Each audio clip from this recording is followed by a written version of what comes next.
Panibagong pakikipagsapalaran uli at may nakita agad akong tapasan.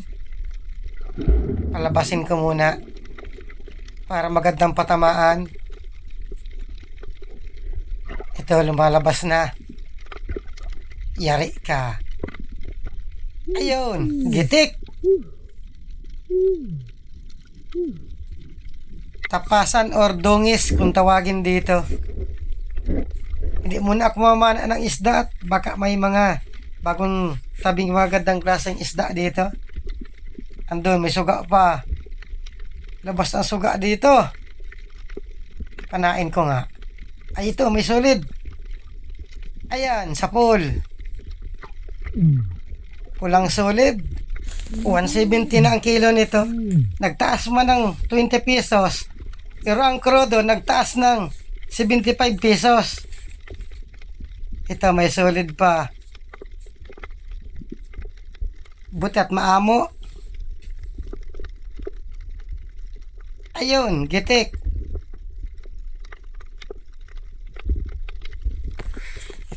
Sana makakita ang kulambutan dito. Kailan bihira ng kulambutan ngayon? Pasurtihan na lang. Ito, may napansin akong punong maamo din. Ayun, gitik. Ganito sana mga tama, hindi nakakapalag. Punong or tonong kung tawagin dito. Hanap uli. At ito, may napansin ako manitis. Kaya lang maliit pa. Dito sa parting unahan, may labahita, bad. Malaki. Ikutan ko dito sa kabila at kita ang ulo dito. Ayun, gitik din.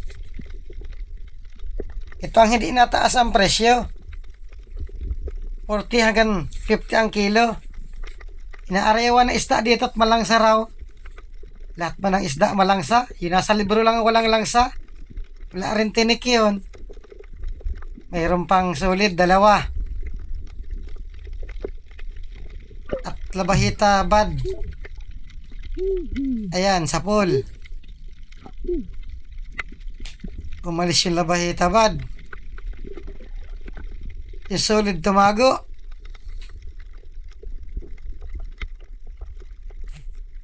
Butat hindi umalis, andito lang sa ilalim.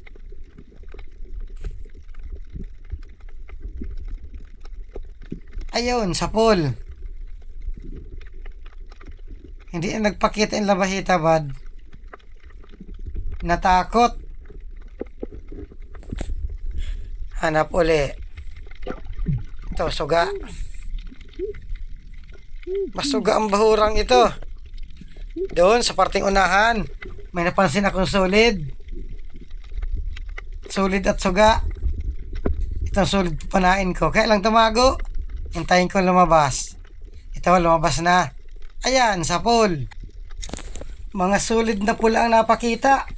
Wala yung budlawan kung tawagin. Yung nagkukulay blue. Oh, hoy, may kulambutan. Kaya lang maliit. Makalahating kilohin pa lang ito. Hindi ko muna kukunin. Paalisin ko at baka makita ng dalawa kong kasama. Panain.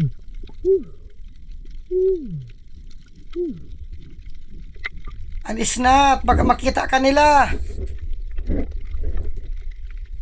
Andun na palayo. Kailang huminto. Alis na. Alis. Sige, takbo na. Takbo. Langoy pala. Kaya patatakbuhin. Wala nga pala itong paa. Yung malaking kulambutan na maganda makita. Tikwe. Bali 2. Andun sa parting unahan yung isa. Ito muna ang unahin ko. Ayun, gitik. Kasa uli. At ito namang isa. Hindi gumagalaw. Sigurado na ito. Ayan, sa pulo pa. Bali 2. Kapresyo lang ito ng punong. Ito, merong isdang paro-paro kung tawagin dito. Masarap itong inihaw. Kaya lang manipis ang laman. Dito sa parteng unahan, may labahita. Labahita bad. Labas ang ulo. Yari ka. Ayun, sapol. Tsaga-tsagaan ko ang labahita bad at pag naipon ito sa lalagyan, kwartang linaw din ito. Doon, meron pang suga. 3. Alam na hindi ko papanain kaya hindi naalis. Dito sa parteng kaliwa, may tapasan. Ito na lang ang panain ko. Ayun, gitik. Pwede nang ihawin ito ng inakay ko. Tula masurahan. Masarap nitong inihaw. Kaya lang mas masarap sa paksiw. Hanap uli. Ito may balatan. Balatan na matang itik. Kaya lang maliit pa. Hindi ko muna kukunin.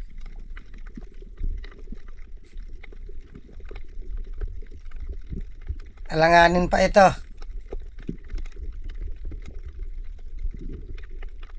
Yung balata na 300 ang magandang makita. Para isang piraso lang. Portang linaw agad. Ito, may isda dito sa ilalim ng bato. Alatan. Ayan, sapol. Sama na dito sa labas. Ito yung alatan na masarap na sinasabawan. Nalaki ito. Na mahigit 2 kilo ang isa.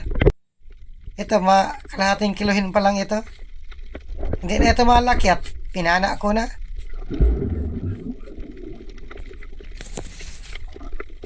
Malalaking kulambutan. Pakita na kayo.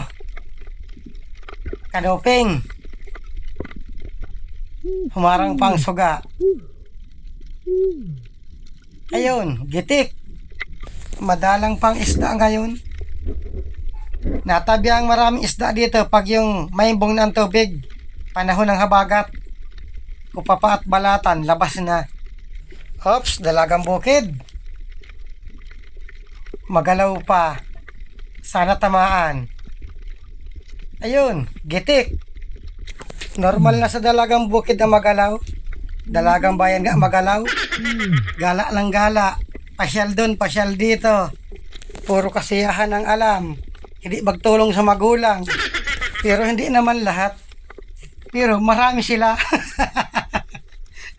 Ito yung balata na legs kung tawagin. Hindi ako niya nakuha at mura. Mapunta ako dito sa parteng baba. Baka meron ng kulambutan dito. O kaya balata na 300. Dito papunta na ako sa malalim. Ito, may nakita akong isda. Yung tabarong ito, masarap itong ihawin. Kaya lang maliit pa. Oy, may katabi pala yun na. Solid. 2. Ayun, gitik. Andun, lumabas na yung isa. Kasauli. Ayan, sapul pa. Kung malaki sana yung tabarong, sarap sana nun ihawin. Balatan, pakita na kayo, kahit isa lang. May solid pa. Nasa pinakailalim. Ayan, sapol. Ito ang kagandahan kapag malinaw ang tubig. Malayo pa lang, kita ng isda. Ito, meron pang isda dito sa malapad na corals. Solid din. Maliit itong isa. Itong isang papanain ko. Sapul kang corals ka, ay hamal na yan at dinaplisan lang. Corals ang tinamaan. Sayang. Oh, hoy, kulambutan. Malaki ito. Siguraduhin ko ng patama. Ayun, gitik. Ay, salamat at nakasurting. Malaking kulambutan. Kwartang linaw na ito. Sigurado ng pandurudugtong. Kailang karamihan na kulambutan ngayon, luno. Kapag luno, mura na. 80 na lang siguro ang kilo. Kaya karamihan kapag luno, inuulam na lang namin. Hanap uli at baka meron pa. Solid na pula, dalawa. Maganda at maamo ang solid dito. Ayun, sa pool. Buti hindi balis itong isa. Yun lang, sumuot. Hindi na nagpakita. Tingnan ko dito sa kabila. Andun, nasa pinakailalim na. Sayang. Hindi abot ng pana. Di bali, hanap na lang ng iba. Ito, may solid pa. Nasa pinakailalim. Kailangan hindi ko muna pinana at may nakita akong dalagang dagat dito sa pating kanan ko. Andito. Hindi gumagalaw. Sigurado na ito. Ayun, gitik. Kasa uli. At babalikan ko itong solid. Sana na andito pa. Andun pa sa ilalim. Ayan, sa pool. At nag-akyat na rin ako sa bangka. Maraming salamat sa inyong panonood.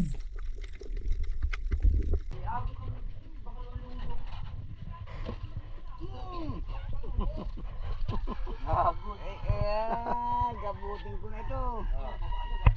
Ay, tinutok na naman. Silaw! Silaw!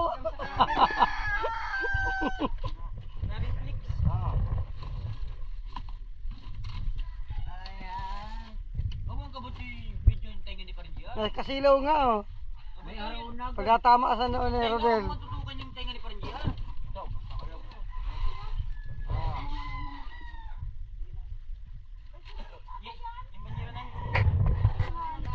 Ang ulam niya. Itlog. Di na niya hinintay yung isda.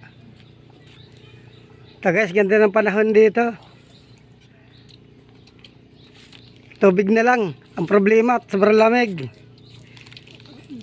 Ito yung kita namin. Ito yung kita namin kagabi. 3,969.